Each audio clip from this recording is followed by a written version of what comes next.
Good morning, it's MJ, the creator of the Crow Tarot and the Wise Dog Tarot, and the project that is currently in the works, Grimalkin Tarot, which is the the cat deck.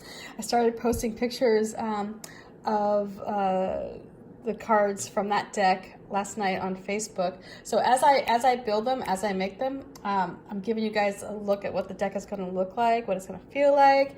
And I'm just so excited about it. I was up late last night working on the Empress card, and I woke up early this morning to work on the Empress card, and now I'm finishing that up. I'll have that one finished today. So anyway, I'm really excited about it. I didn't think I was going to be honest, because cats and I don't generally get along,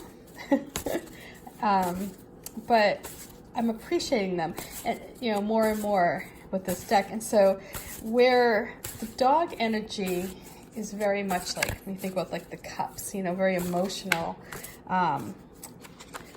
The crow deck was very, I almost say like wands. Like the wands were the strongest cards in that deck, and I think it was because that was really the energy. Just like how the cups, I think, are the strongest cards in the dog deck, I feel like the swords are going to be for the cats. Like you can, I don't know. That's just the vibe I get here from how the feeling, the overall, like the dominant energy of that deck. I can feel it as very sword-like. So, whereas the dogs are all about helping you heal and tap into your emotions, I feel like this cat deck is going to be the one that shows you the truth in a way that may not necessarily be, warm and fuzzy. But we'll see. We'll see how it goes. That's just the overall, like when I sit down at my desk to create, that's the energy I'm getting. Does that make sense? I don't know. Maybe not. Okay, let's get started.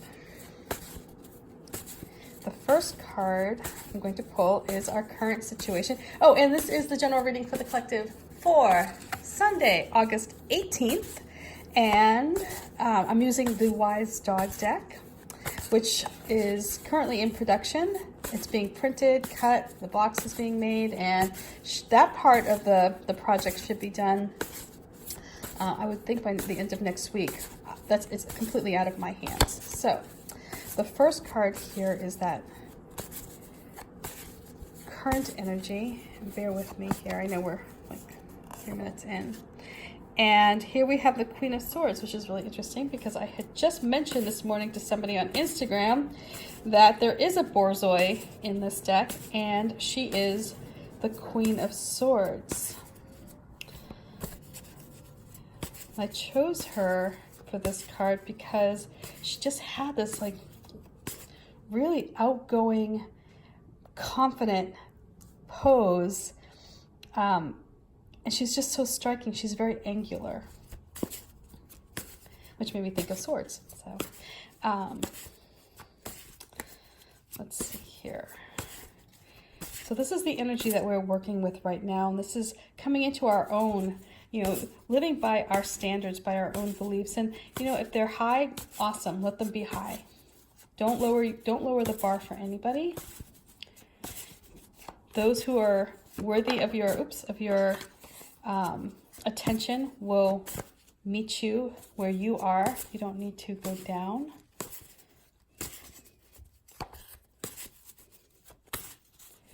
So what we have coming to us as an external influence is this star, the Eight of Pentacles, who is he keeps going over this agility course over and over and over until he gets it right, until he's confident that he can sail through without knocking over a stick. Let's see what advice we get here.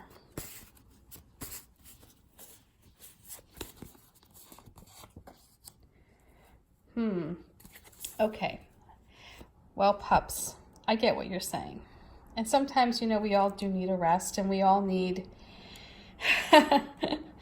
some downtime. And I'm taking my downtime here, and I'll fill you guys in on that starting Saturday, next Saturday. So I'm going to be on vacation for a week, and I'm going to be without, I think, for the most part, cell service. I'm not sure. I'm scared to death over this, by the way. The thought of just not being in communication for a week, just, ugh. Anyway, okay, let's get started. Here we have this lovely energy starting us off today. This is, if you think about where you are in this, on this beautiful Sunday, you know, are you feeling confident? You know, are you the one in control of your life? Are you the one who's making the decisions? If not, it may be time to channel this energy of the Queen of Swords. You know, she is someone who knows her truth. She knows her value. She knows what is right for her, and she knows, you know, what isn't. And when you have that ability, when you have that awareness, you know, about yourself, and you know where you stand, you know, if it's firmly footed, it's going to be really hard to convince you otherwise, right? And so this is a time for you to own your individuality, own your uniqueness that you bring to this planet. And if somebody isn't happy with how you are, if somebody thinks, oh, well, you know, your standards are too high, well, you know, that's their opinion. That has nothing to do with you. To each their own. But the call here is to not lower your standards because you feel a need to conform with somebody else's vision of who you should be.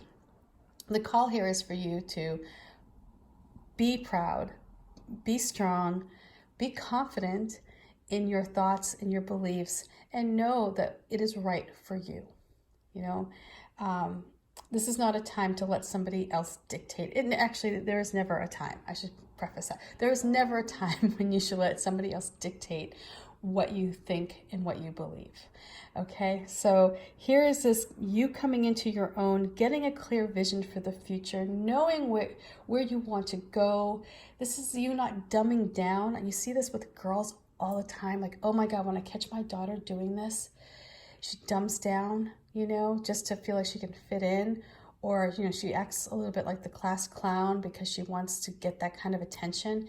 And it's like, oh my God, I'm like, you're too smart. Please, like, don't lower yourself so to be popular, you know?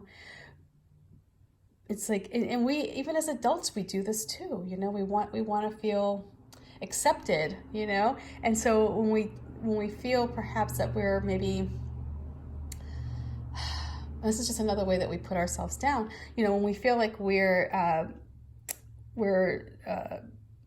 not, you know, like on the same page as somebody, you know, perhaps somebody who we really like, we try to lower ourselves. If like, you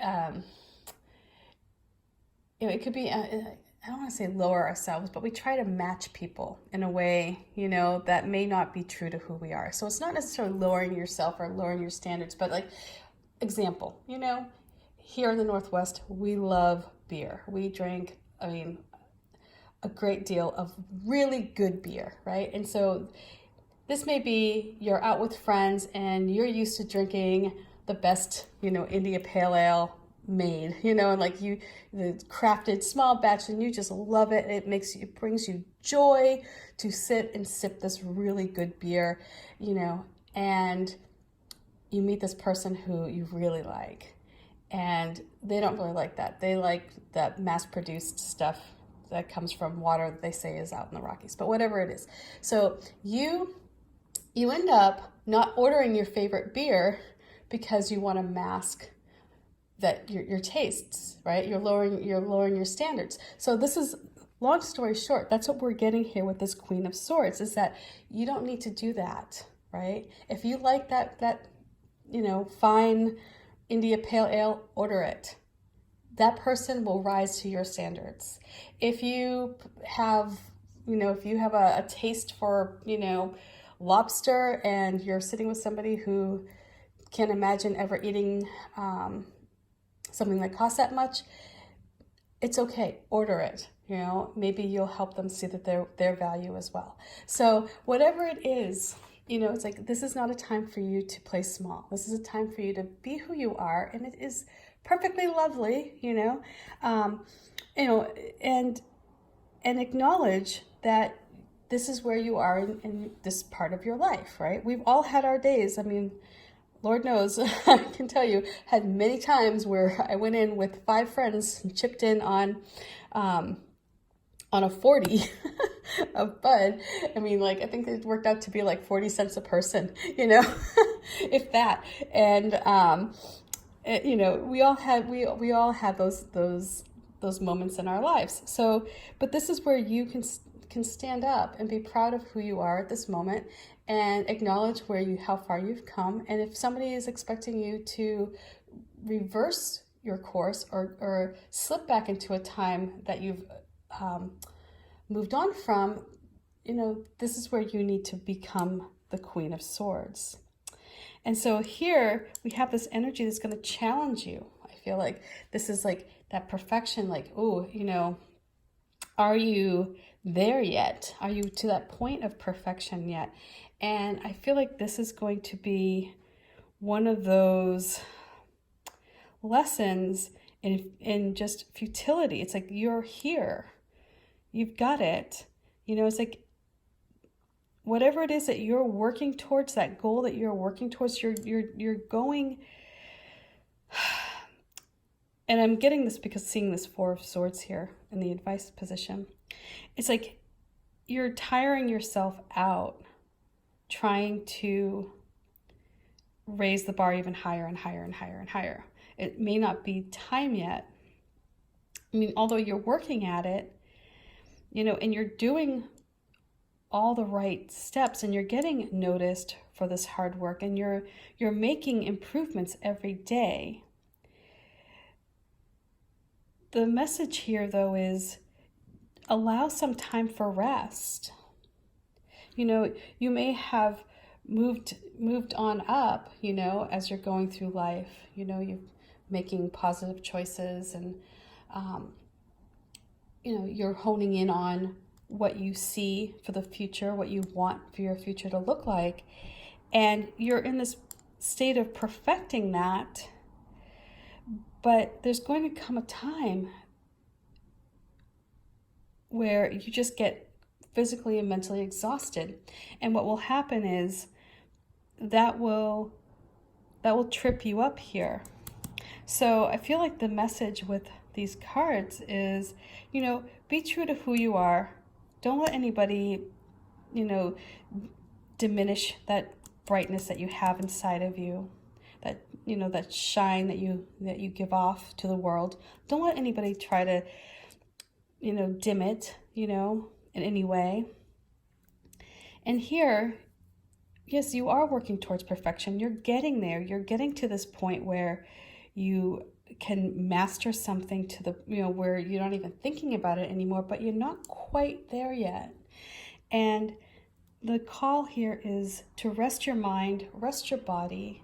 You know, there may be a lot of things going on that's trying to pull your attention, you know, that's distracting you in some ways. And you may feel like you want to get out there and, you know, this is like that FOMO, right? You know, it's like where you're like, oh my God, this fear of missing out, you know, but really what you need is a break. So whatever this is, it's going to be there. You know, you may miss out on whatever party or some event or something going on right now, but it's not leaving permanently. You know, it will still be there. This party will still be going on, but you do need to rest your mind and your heart and you're in your spirit right now. This is where you're going to find your strength so that you can come back and perfect whatever it is that you're working on here. But just know that you are at this point where just feel that nobility of the Queen of Swords. Own it, you know? So I hope this reading makes sense. I'm trying to figure out, I know this rest thing, and I'll go into this. I'll write a post this week about what's going on. And I'll still be doing the daily readings, but I'm not sure how. I'm hoping that there will be reception. So anyway, we'll figure it all out together, okay? Bye for now, and I hope you have a wonderful Sunday. Peace.